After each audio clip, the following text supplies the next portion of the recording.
Hi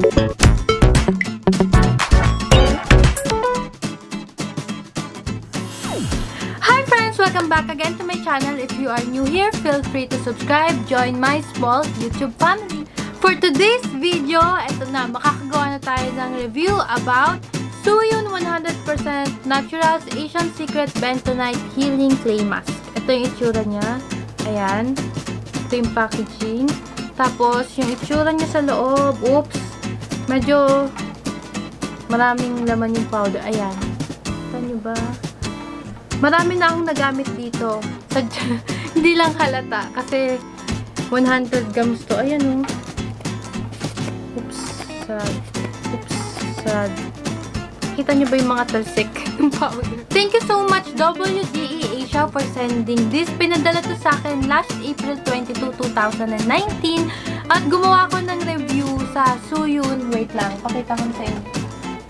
Eto, ginawan ko to ng review kasi ito yung kasabay na pinadala sa akin ng WDE Asia. Kung gusto nyo panoorin, ilalagay ko yung link sa baba, sa description box and comment box below. Para kung gusto nyo mapanood for more information about sa Blush On and sa website ng WDE Asia.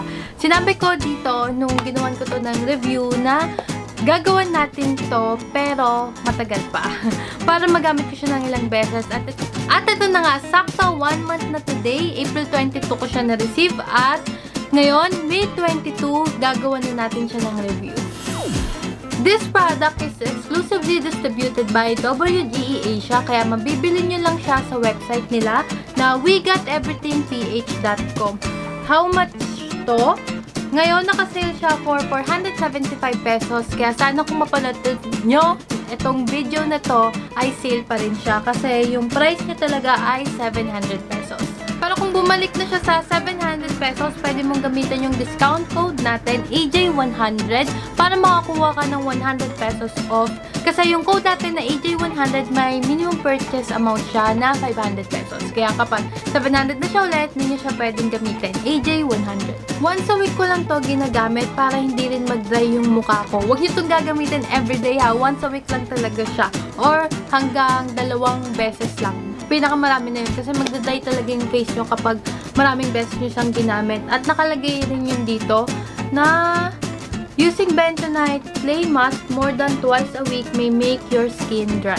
Ayun, lalo na ako na dry and sensitive skin, kaya isang beses lang talaga. Kagamit ko nito, feeling ko bagong facial ako lagi na ang linis-linis ng face ko at medyo nawawala yung whiteheads and blackheads.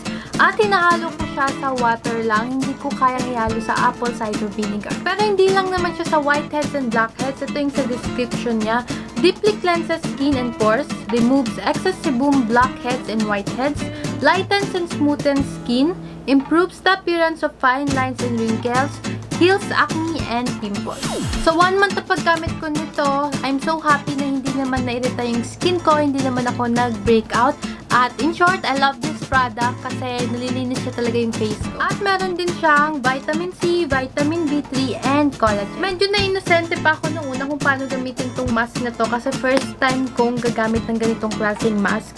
At ayun, share ko lang. At syempre, ipapakita ko sa inyo yung first time na ginamit ko tong clay mask.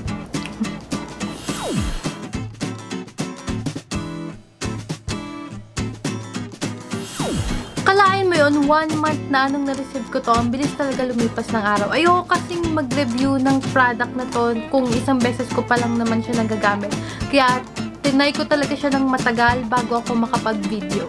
That's it. Thank you so much for watching and spending time with me. Click the thumbs up if you like this video. Feel free to leave comments and don't forget to subscribe, my friend. Please subscribe. Bye!